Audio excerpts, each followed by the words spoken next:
गावचा बंडू शांत व कष्टाळू, आपण भलं आणि आपलं काम भलं असा त्याचा स्वभाव. रोज सकाळी त्याच्या या स्वभावाची गावात चर्चा असायची. सकाळी लवकर उठायचं आणि दिवसभराचं काम आटोपून घरी यायचं. घरी आल्यावर आपल्या मुलीशी खेळायचं, कट्ट्यावर चक्कर मारायची आणि जेवायच्या वेळी पुन्हा घरी यायचं असा त्याचा दिनक्रम. सावळा रंग, शिडशिडीत अंग, काठी, नाकासमोर चालणारा बंडू. एका वर्षी पीक पाणी बरं झालं म्हणून बंडूनं कुटुंबासाठी नवे कपडे शिवले व स्वतःसाठी एक इजार शिवली. धोंडू मामांनी कपडे शिवले खरे, पण त्यांचा अंदाज जरा चुकला. पुढे मी नवीन इजार शिवून आणली, मी घालून बघतो.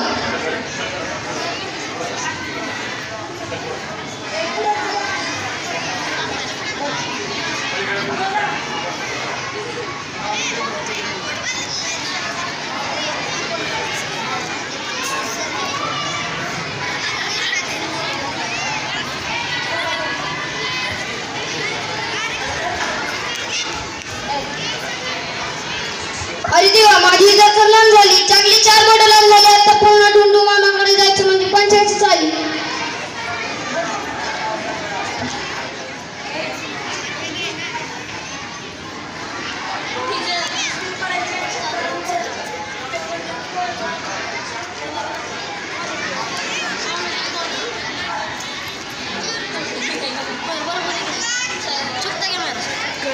चुकता की नाही मेरा अगं नाही चुकता ना. काय झालं? माझी इजाराची जरा 4 बोटं कापून टाका, घालतीस का? अहो सकाळ सकाळी काय आणलं? आता मला जेवण बनवायचं, अजूनही त्यात शाळेत जायचंय, मला नाही जमणारी.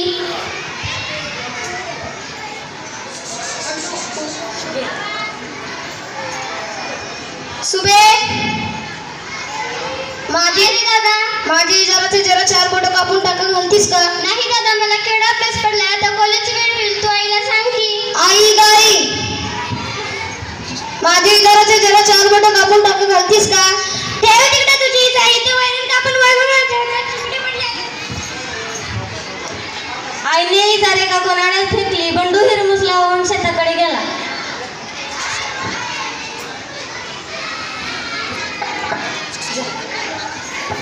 सकाळी ती जरा दुरुस्त केली पाहिजे होती. सर सही है, मैं वीडियो में आ रहा है.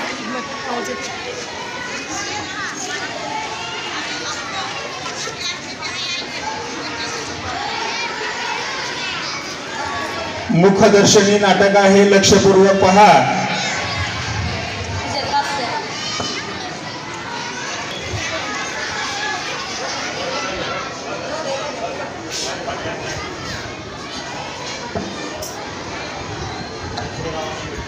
बंडूची बायको इजारीचे 4 बोट पाय कापते आणि धुंडून टाके घालते. आपला भाऊ किती राबतो, कष्ट करून मला कॉलेजला पाठवतो. मी दादाचं इतकंही काम करू नये.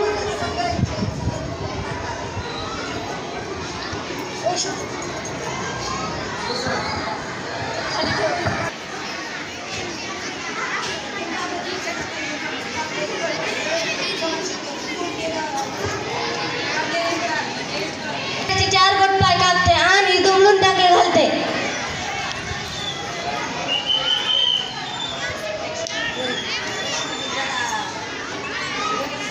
ते पोरं एवढा राब ते पोरगा.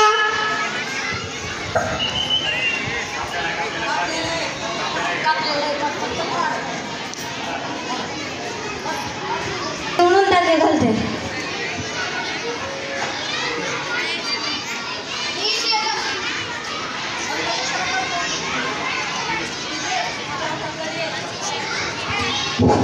मी शेतातून थकून आलो.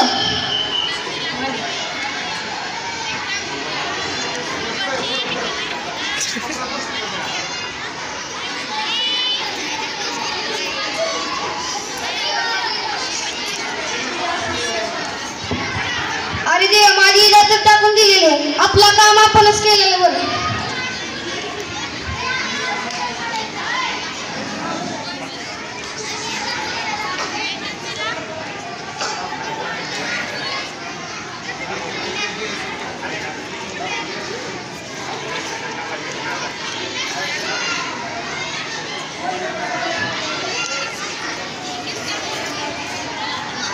बंडू इजारीचे 4 बोट पाय कापतो आणि जोडून टाके घालतो. अरे देवा, घालून बघतो.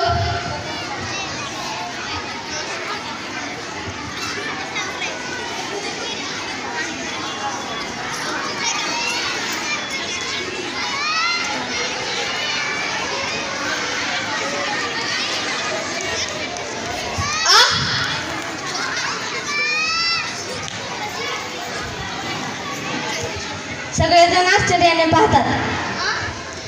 अरे मी तरी 4 बोट कापली होती की. मी पण. अगं बाई, मी पण 4 बोटे कापली होती. आणि मी पण कापलं होतं. चौघेही खळखळून